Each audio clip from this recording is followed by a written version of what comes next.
Hey everyone, this is Zach with 8020 Automotive, here today with a video on BMW N54 common problems and how to make the N54 more reliable.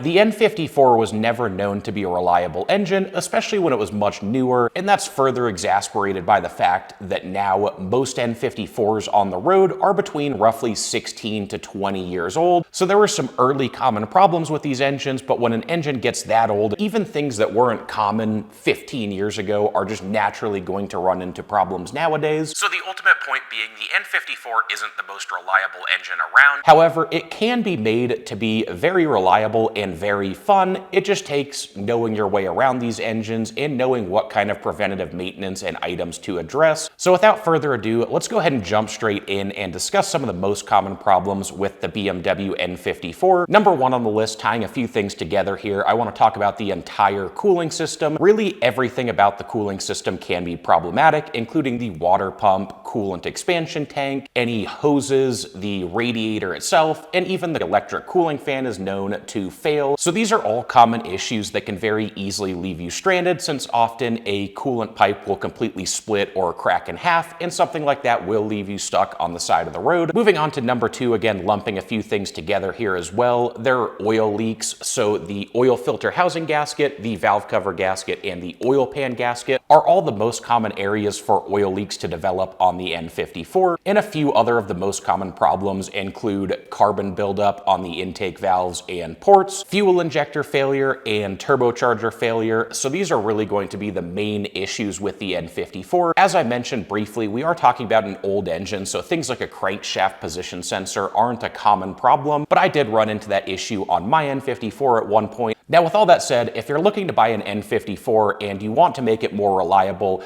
how can you do so? So moving into some of the easiest and best ways to make the N54 more reliable, especially for the shorter to medium term. There aren't a lot of long-term fixes for some of these issues, but for at least a 5 to 8 year period, you can make the N54 reliable. So number one on the list, something I didn't address as a common problem, is going to be the charge pipe. This is mostly an issue if you do plan to mod the engine, but the plastic charge pipe is known to crack, and that can even happen at stock boost levels. So simply upgrading to an aluminum charge pipe is going to be a great option, and that is also kind of a fun mod because you can do things like either stick with the stock or OEM diverter valves, or you can upgrade to something like a blow-off valve to get more of those turbo sounds and blow-off noises. Moving on to step number two, I would highly recommend replacing the entire cooling system. Again, as I mentioned earlier, these are the problems that can and potentially will leave you stranded on the side of the road if you run into water pump failure or a cracked coolant expansion tank. You won't have any coolant or enough coolant flowing through the engine. It will quickly start overheating. So addressing the entire cooling system is an excellent way to make the N54 significantly more reliable and ensure that you're eliminating a lot of problems that could leave you stranded and require a tow. Moving on to the third step, address any existing oil leaks. Preventatively replacing the gaskets doesn't always make sense just because an oil leak isn't going to leave you stranded. They often start off very gradually and you'll have some time to replace it after the issue pops up. But the main point is here, if there are existing issues, or even if it's not an issue right now, if you're ever in that area of the engine bay, it's a great idea to go ahead and address anything in that area. Step number four for making the N54 more reliable, walnut blasting the intake valves. Walnut blasting is the best way to clean the intake valves and ports, and this will ensure optimal performance and the smoothest possible operation from the N54. When you're walnut blasting, you will be working in the area of the oil filter housing and that oil filter housing gasket. So that's a great gasket to go ahead and replace while you're in there, or if you want to take things a step further, you can even replace that entire oil filter housing assembly for the most reliable bulletproof solution there. And then moving on to step number five, simply address things and upgrade as needed. Things like the fuel injectors and turbochargers probably aren't worth replacing preventatively, just because if you want the most reliable injectors, those are going to be the Index 12 injectors, which cost roughly $2,500 to $4,000. So if you don't have any existing fuel injector issues, I wouldn't recommend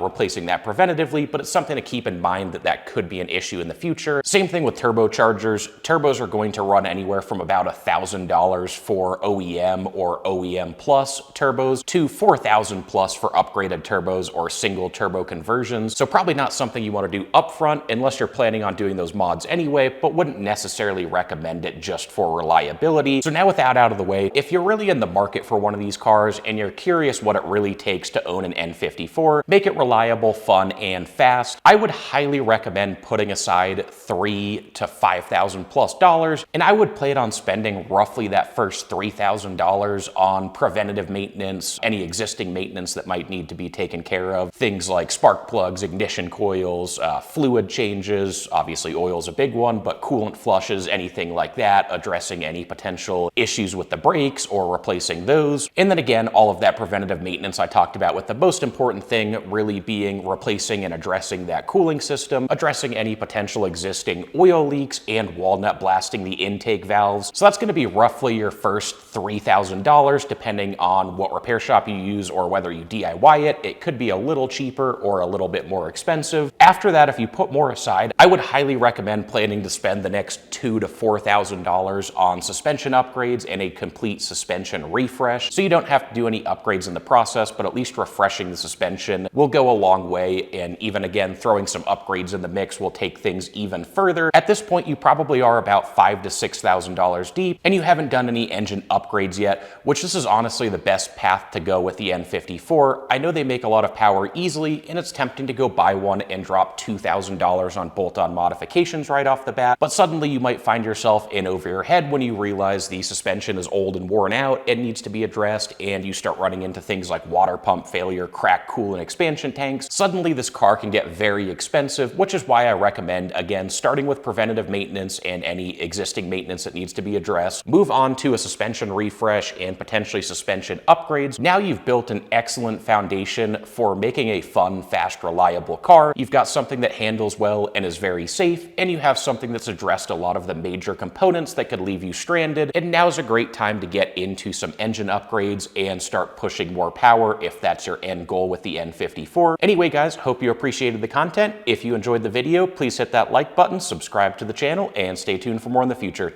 Thanks everyone.